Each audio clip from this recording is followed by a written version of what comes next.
일련번호 SCP-1269 등급 유클리드 특수격리 절차 SCP-1269는 제17기지에 위치한 주택을 밀폐된 구조로 개조한 곳에 감금되어 있으며 방해 환기구는 SCP-1269-2가 탈출할 수 없도록 개조되어 있다.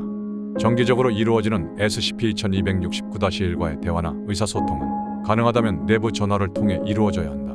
SCP-1269의 방에 진입하는 인원은 BSL-4 보호 규약에 따라 항상 관찰되어야 하며 격리 구역에 출입할 때는 오염 물질 제거를 받아야 하고 SCP-1269-1과 대화를 하는 모든 인원은 대상과 대화할 때 반드시 현재 이 장소가 고급 건강관리시설이라는 거짓말을 유지해야 한다는 것을 명심한다. 설명 SCP-1269-1은 플로리다의 편집댐에 거주하던 고령의 아일랜드계 미국인 여성으로 최초 격리될 당시 87세였다. SCP-1269-1은 경증의 노인성 치매를 앓고 있으며 노화와 관련된 질병 몇 가지를 추가로 가지고 있다. 하지만 이러한 생리학적 현상들은 보통 그 나이대의 사람들이 보이는 증상들과 다른 점이 없다. SCP-1269-1은 SCP-1269-1의 내부에 거주하고 있는 거미 군집으로 해당 군집에는 2만 마리 이상의 거미가 존재하고 1mm보다 작은 크기의 깡총 거미부터 5cm보다 큰 크기의 무당 거미까지 580종 이상의 거미가 존재하고 있다. SCP-1269-2의 개체들이 SCP-1269-1의 옷 위를 자유롭게 돌아다니거나 몸의 구멍들에 출입하는 것이 관찰되었으며 SCP-1269-1은 이러한 과정에 대해 어떠한 불편함이나 고통도 표하지 않는다. 뿐만 아니라 SCP-1269-2가 그것들을 섭취하지 않음에도 불구하고 거미들이 SCP-1269-1의 몸에 있는 기생충들을 잡거나 죽이는 것이 관찰되었다. 대부분의 SCP-1269-2 개체들은 평소에 여분 차원과 같은 별도의 공간에 거주하고 있는 것으로 추정된다. SCP-1269-2의 주된 목적은 SCP-1269-1의 건강을 유지하는 것으로 보인다. SCP-1269-1이 상처를 입게 될 경우 다수의 SCP-1269-2 개체들은 상처를 입은 부위를 함께 치료하려 한다. 격리 전 SCP-1269는 SCP-1269-1이 차도를 건너다 심각한 상처를 입었던 사건으로 인해 재단의 주목을 받게 되었다. 해당 지역의 응급구조원들 중 하나였던 현장 요원들이 재단에 보고한 내용을 토대로 격리팀이 파견되었다. 격리팀이 도착한 뒤 목격했던 것들은 다음과 같다.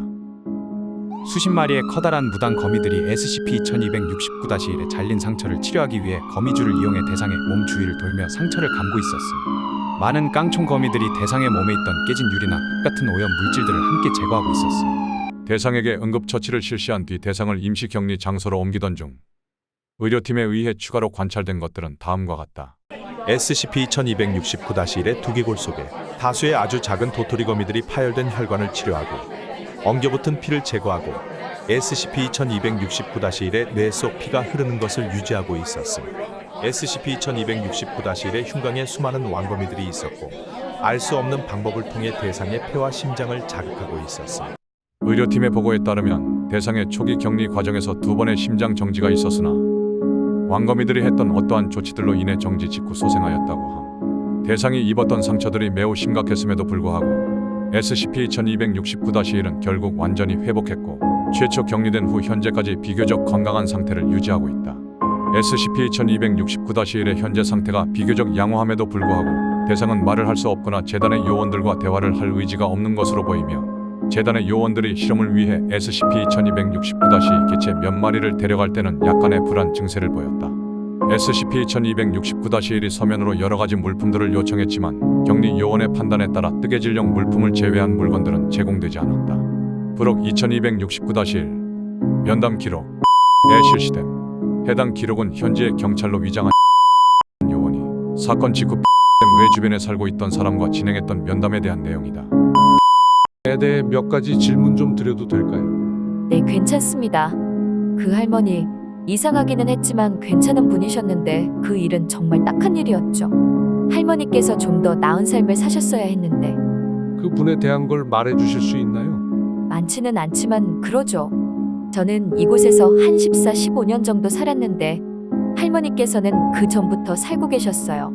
다른 이웃들이 말하기를 자기네들이 처음 봤을 때부터 거기에 살고 계셨다고 하더라고요. 그 할머니하고는 아무런 문제도 없었어요. 실제로 할머니는 식료품점에 갈 때 말고는 나오신 적이 거의 없거든요. 할머니는 어떤 것에도 불평하지 않으셨고 그냥 집을 깨끗이 하고 정원을 아름답게 가꾸는 일에만 몰두하셨어요. 그 거미들만 없었으면 정말 그림 같은 정원이었을 텐데. 거미들이요?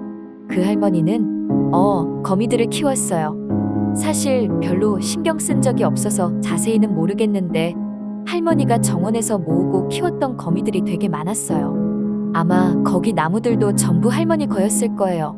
거미가 한 몇백 마리, 아니 몇천 마리쯤 있었을 거예요. 할머니는 그 거미들을 보살폈고 정말로 좋아하셨어요. 제가 보기에는 조금 으스스하기는 했는데 그걸 빼면 정말 좋으신 분이었어요. 그럼 그분한테 다른 이상한 점은 없었나요? 마당에 수천 마리의 거미를 기르는 것보다 이상한 게 있을까요? 아마 없을 것 같은데. 할머니께서 뭔가 말하셨던 건 없나요? 거미에 관해서요? 예, 하셨죠. 제가 실제로 그 할머니하고 얘기했던 건 한두 번뿐이지만 모든 사람이 아마 그 거미들에 대해 물어봤을 거예요. 그렇겠죠? 할머니는 거미들을 좋아한다고 하셨고 이 거미들도 우리처럼 대자연의 일부일 뿐이라고 하셨어요. 할머니는 거미를 정말 잘 기르셨고 그 거미들이 집안에 있던 벌레들을 전부 잡아먹어줬어요. 사실상 거기는 지금 당신도 그렇게 생각하고 있을 것 같기는 한데 거의 습지나 뭐 그런 거에 가까웠죠. 저희가 알아야 할 만한 다른 내용은 없습니까? 네, 더 없습니다.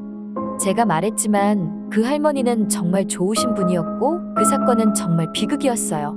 아무튼 할머니가 더 좋은 곳에 가셨으면 좋겠네요.